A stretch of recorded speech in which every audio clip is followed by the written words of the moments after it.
आज जिनके खाते में प्रधानमंत्री आवास योजना के अंतर्गत मकान बनाने के लिए राशि मैंने अभी अंतरित की है, ऐसे सभी मेरे हितग्राही भाई बहन और उपस्थित सभी मित्रों, अभी कोविड की बीमारी से, कोरोना की बीमारी से मध्य प्रदेश भी जूझ रहा है, प्रधानमंत्री जी के नेतृत्व में देश भी जूझ रहा है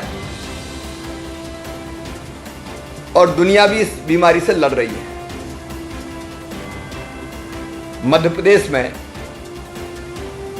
आप सबके सहयोग से, जनता के सहयोग से इस बीमारी को परास्त करने में हम लोग जुटे हुए हैं। कोरोना ऐसा वायरस है जो एक दूसरे से मिलने के कारण, एक को हुआ और दूसरा उससे मिला तो उसके कारण फैलता है और इसका इलाज एकमात्र है कि हम ये संपर्क आपस में ना करें, मतलब 2 गज की दूरी एक दूसरे के बीच रखें, हमेशा मास्क लगाए रखें। मैं भी हमेशा मास्क लगा के ही चल रहा हूं, अभी बोलते समय मैंने मास्क निकाला है। बार बार साबुन से हम लोग हाथ धोते रहें, सैनिटाइजर का उपयोग करें। एक तरफ ये सावधानी रखनी है तो दूसरी तरफ सरकार ने बीमारी से निपटने के सारे उपाय किए हैं, हम कोई कसर नहीं छोड़ रहे हैं। अभी लॉकडाउन का 3रा चरण चल रहा है। इस दौरान देश में लगभग सभी गतिविधियां बंद हो गई थी, लेकिन दूसरे चरण के बाद कुछ गतिविधियां प्रारंभ की गई हैं 3रे चरण में, और 17 तारीख को 3रा चरण समाप्त होगा, 4था चरण प्रारंभ होगा। उसमें और छूटें आर्थिक गतिविधियों की मिलेगी।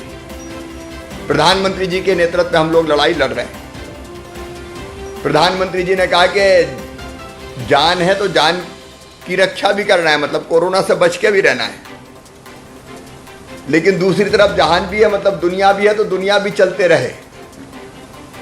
और इसलिए कई तरह की आर्थिक गतिविधियां हमको शुरू करना पड़ेगा जिससे लोगों की रोजी रोटी लगातार चलती रहे। मेरे प्रिय विधायक साथियों, बहनों, भाइयों, अभी बड़ी संख्या में लोग अलग अलग राज्यों से चल के मध्य प्रदेश से दूसरे राज्यों में जा रहे हैं। दक्षिण पश्चिम के राज्यों से उत्तर प्रदेश जा रहे हैं, बिहार जा रहे हैं, छत्तीसगढ़, झारखंड जा रहे हैं। उन मजदूरों की भी सेवा और व्यवस्था करने का हम लोग प्रयास कर रहे हैं कि मध्य प्रदेश में पैदल ना चले, इसलिए बसों की व्यवस्था भी की है। और अपने जो मजदूर गांव में आ रहे हैं, वो मजदूर भी रेल से लाए जा रहे हैं, बसों से गांव पहुंचा रहे हैं, पूरी टेस्टिंग करके, स्क्रीनिंग करके, ताकि गांव में दूसरे को कोरोना ना हो। लेकिन अब एक चीज़ और है कि इतनी बड़ी संख्या में लोग आ रहे हैं तो रोजगार की व्यवस्था करनी पड़ेगी। हम भरसक कोशिश कर रहे हैं, अलग अलग योजनाओं के अंतर्गत खूब पैसा भी हमने लोगों के खाते में डाला है। पहले 3 महीने का अनाज, बाद में फिर 2 महीने का अनाज, निःशुल्क 1 किलो दाल, 5 किलो प्रति व्यक्ति गेहूं या चावल, वो भी दिया है। और कई योजनाओं के अंतर्गत राशि में लगातार गरीब भाई बहनों के खाते में डालता रहा हूं। किसानों के खाते में भी फसल बीमा योजना के 2,990 करोड़ रुपए डाले 15 लाख किसानों के। अब चूंकि गतिविधियां और तेजी से शुरू करना है और व्यक्ति की जरूरत होती है, परिवार की जरूरत होती है एक मकान, रोटी कपड़ा के साथ जिंदगी चलाने के लिए मकान की जरूरत होती है। हर एक का सपना होता है कि काश मेरे पास भी छोटा भले हो लेकिन पक्का मकान होता, और ये सपना मकान बनाने का पूरा हो रहा है प्रधानमंत्री आवास योजना के अंतर्गत। इसमें 60% पैसा भारत सरकार भेजती है प्रधानमंत्री जी, और 40% पैसा राज्य सरकार इसमें लगाती है। मेरे प्रिय बहनों और भाइयों, आपका पक्का मकान बने। इसलिए आज आपके खाते में लगभग 1,44,152 हितग्राहियों के खाते में आज 25,000 रुपया पहली किस्त, इसके बाद 40,000 रुपया प्लंथ तक मकान बन जाएगा तो दूसरी किस्त देंगे, और जब लगभग पूर्ण हो जाएगा तो फिर 40,000 की तीसरी किस्त देंगे। 3 किस्तों में 1,20,000 रुपये की राशि आपके खाते में आएगी। शौचालय के लिए 12,000 रुपया, टॉयलेट के लिए अलग से मिलेंगे, और मनरेगा की मजदूरी भी करके आप मजदूरी भी ले सकते हैं अपना मकान बना के। तो आज ऐसे 1,44,152 बहनों और भाइयों के खाते में 360 करोड़ रुपए की राशि डाली जा रही है प्रथम किस्त के रूप में। ये 360 करोड़ रुपया तो पहली किस्त के, लेकिन आने के बाद मैंने मुख्यमंत्री बनने के बाद देखा कि दूसरी किस्त नहीं मिली कई को, मकान अधूरे पड़े, जितना बना उतना बना पड़ा है, बरसात आने वाली है, और इसलिए हमने जो निर्माणाधीन मकान है अधूरे पड़े हैं उनको पूरा करने के लिए 34,265 हितग्राहियों के खाते में, किसी के खाते में दूसरी किस्त, किसी के खाते में तीसरी किस्त, किसी के खाते में चौथी किस्त, उसके भी 91 करोड़ 7 लाख रुपया आज खाते में डाले जा रहे हैं। इस प्रकार आज कुल मिला के 451 करोड़ रुपया 1,78,417 भाई बहनों के खाते में डाले जा रहे हैं। जिनको प्रथम किस्त मिली वो तुरंत मकान बनाना प्रारंभ करे, जिनको दूसरी या तीसरी किस्त मिली है वो अपने मकान के काम को पूरा करे, कोशिश करे कि बरसात के पहले पूरा हो जाए, ताकि बरसात में वह अपने नए मकान में रहे। मैं आप सब बहनों और भाइयों को, मेरे विधायक मित्रों को शुभकामनाएं देता हूं।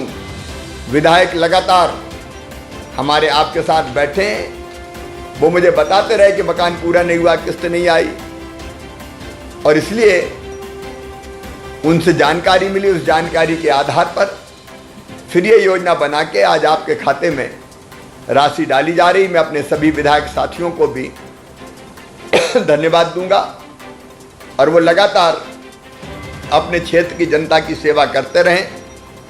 कोरोना से लड़ने में भी वो जनता का नेतृत्व कर रहे हैं, नेतृत्व करें, और सरकार की योजना ठीक से नीचे लागू हो, इसमें कोई कसर ना छोड़ें।